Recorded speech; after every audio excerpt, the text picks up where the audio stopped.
بسم الله الرحمن الرحيم. طاسين. تلك آيات الكتاب المبين نتلو عليك من نبأ موسى وفرعون بالحق لقوم يؤمنون. إن فرعون علا في الأرض وجعل أهلها شيعا يستضعف طائفة منهم يذبح أبناءهم ويستحيي نساءهم وإنه كان من المفسدين. ونريد أن نمن على الذين استضعفوا في الأرض ونجعلهم أئمة ونجعلهم الوارثون ونمكن لهم في الأرض ونري فرعون وهامان وجنودهما منهم ما كانوا يحذرون. وأوحينا إلى أم موسى أن أرضعيه فإذا خفت عليه فألقيه في اليم ولا تخافي ولا تحزني إنا رادوا إليك وجاعلوا من المرسلين. فالتقته آل فرعون ليكون لهم عدوا وحزنا إن فرعون وهامان وجنودهما كانوا خاطئين. وقالت امرأة فرعون قرة أعين لك لا تقتلوا عسى أن ينفعنا أو نتخذ ولدا وهم لا يشعرون. وأصبح فؤاد أم موسى فارغا إن كادت لا تبدي به لولا أن ربطنا على قلبها لتكون من المؤمنين. وقالت لأختي قصي فبصرت به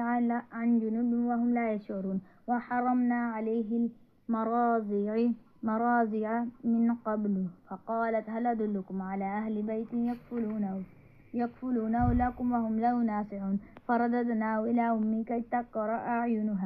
عينها ولا تحزن ولتعلم أن وعد الله حق ولكن أكثرهم لا يعلمون. ولما بلغ أشده واستوى آتينا حكما وعلما وكذلك نجزي المحسنين. ودخل المدينة على حين غفلة من أهلها فوجد فيها رجلين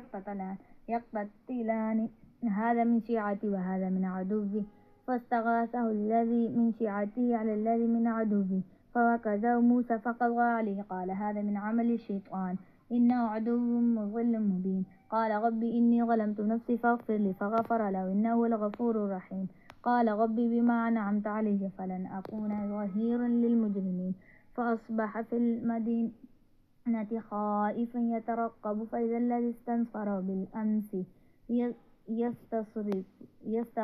يستصرخ قال له موسى إنك لغوي مبين. فلما أن أراد أن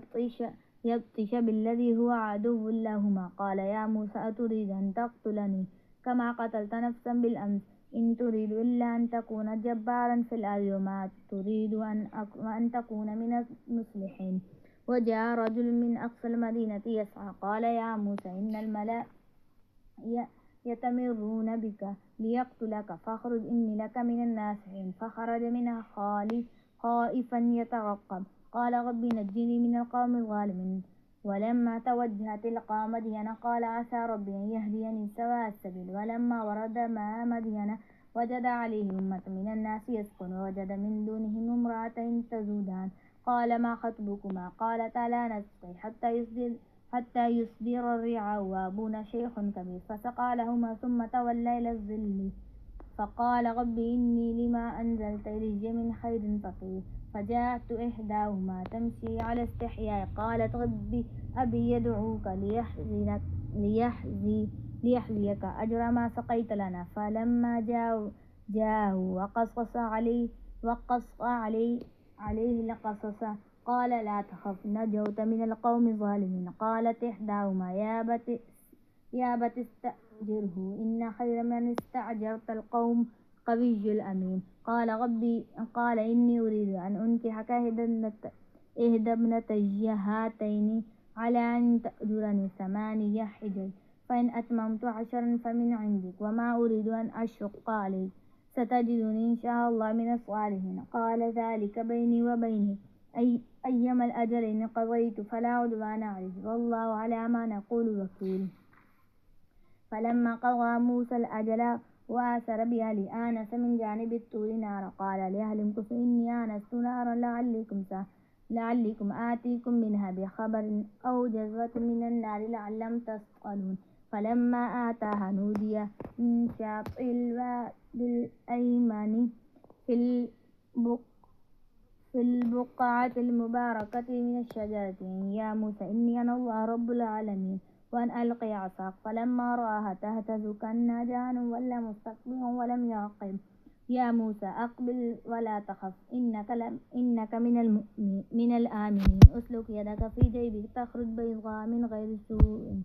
واضم إليك جناحك من الرهب فذلك برهانان من ربك إلى فرعون وملئه إنهم كانوا قوما فاسقين قال رب إني قتلت نفسا فأخاف أن يقتلون وأخي هارون هو أفصح مني لسانا فأرسل معي رد أن يصدقني إني أخاف أن يكذبون قال سنشد عضدك بأخيك ونجعل لكما سلطانا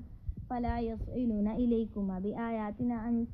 أنتما ومن اتبعكما الغالبون فلما جاءهم موسى بآياتنا بينات قالوا ما هذا إلا سحر مفتر وما سمعنا بهذا في آبائنا الأولين وقال موسى ربي أعلم بمن جاء بالهدى من عنده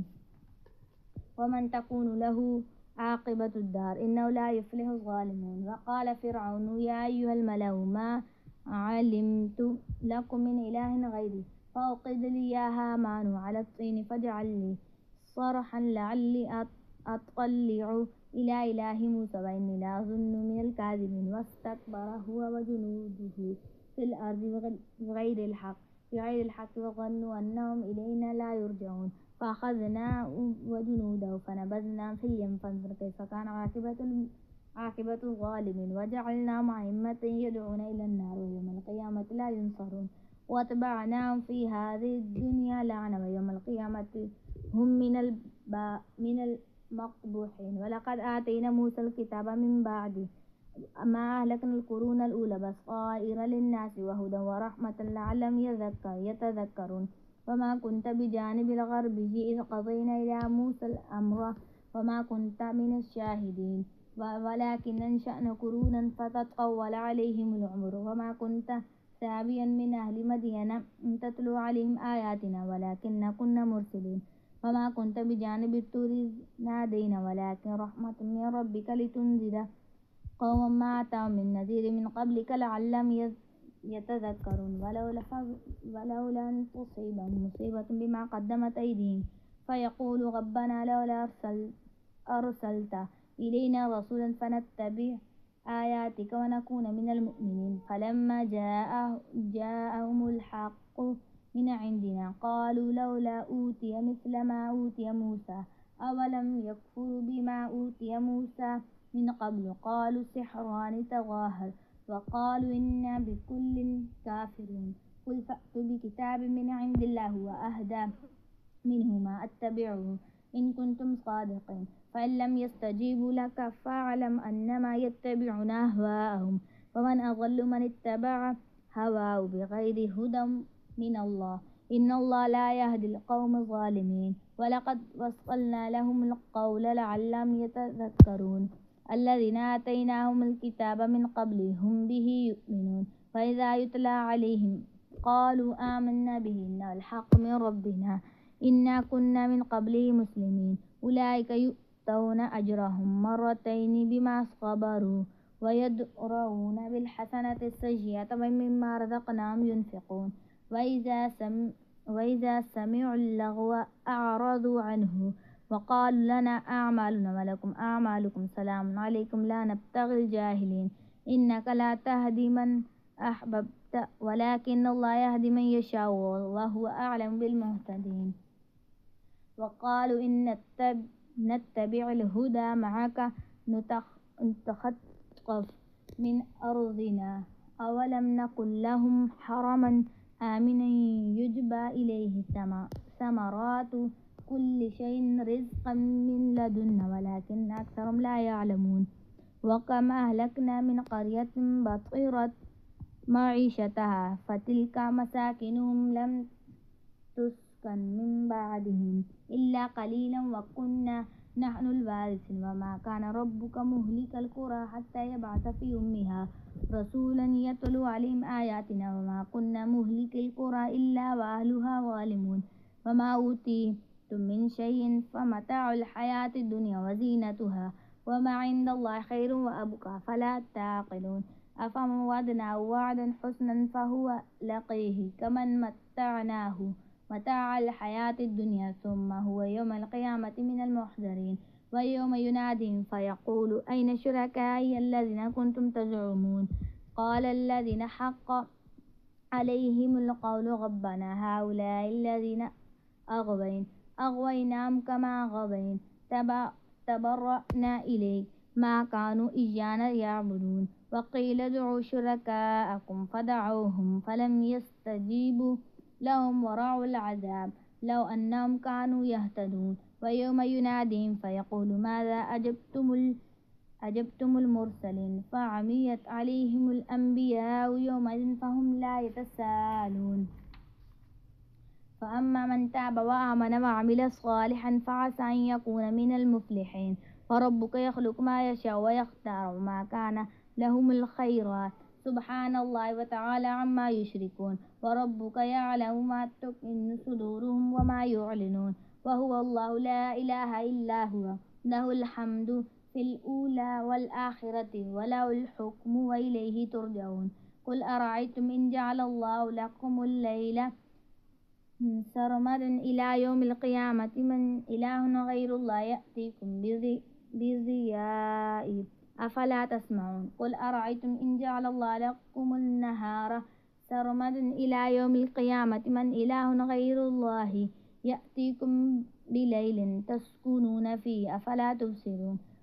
ومن رحمته جعل لكم الليل والنهار لتسكنوا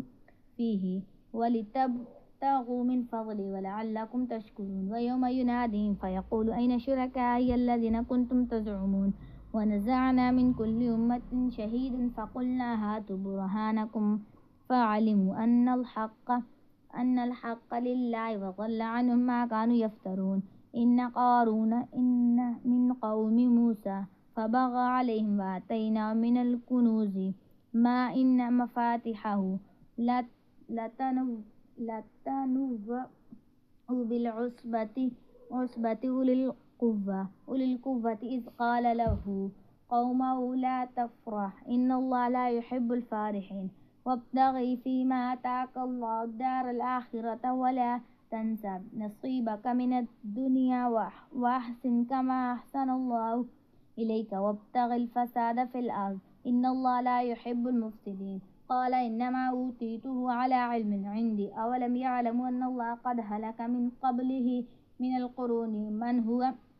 أشد منه قوة أكثر جميعا ولا يسأل عن ذنوبهم المجرمون فخرج على قومه في زينته قال الذين يريدون الحياة الدنيا يا ليت لنا مثل ما أوتي قارون إنه لذو حظ عظيم وقال الذين أوتوا العلم ويلكم ثواب الله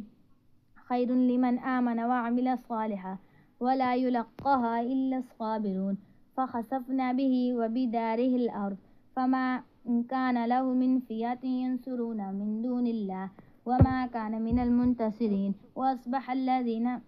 تمنوا مكانه بالأمس يقولون ويك أن الله يبسط الرزق لمن يشاء من عباده ويقدر لولا أن من الله علينا لخسف بنا ويك أنه لا يفلح الكافرون تلك الدار الآخرة نجعلها للذين لا يريدون علوا في الأرض ولا فساد والعاقبة للمتقين من جاء بالحسنة فله خير منها ومن جاء بالسيئة فلا يجزى الذين عملوا السيئات ما كانوا يعملون إن الذي فرض عليك القرآن لرادوك إلى معاد قل ربي أعلم من جاء بالهدى ومن هو في ضلال مبين وما كنت ترجو أن يلقى إليك الكتاب إلا رحمة من ربك فلا تكونن ظهيرا للكافرين ولا يصدنك عن آيات الله بعد إذ أنزلت إليك وادع إلى ربك ولا تكونن من المشركين ولا تدع مع الله إلها آخر لا إله إلا هو كل شيء هالك إلا وجهه له الحكم وإليه ترجعون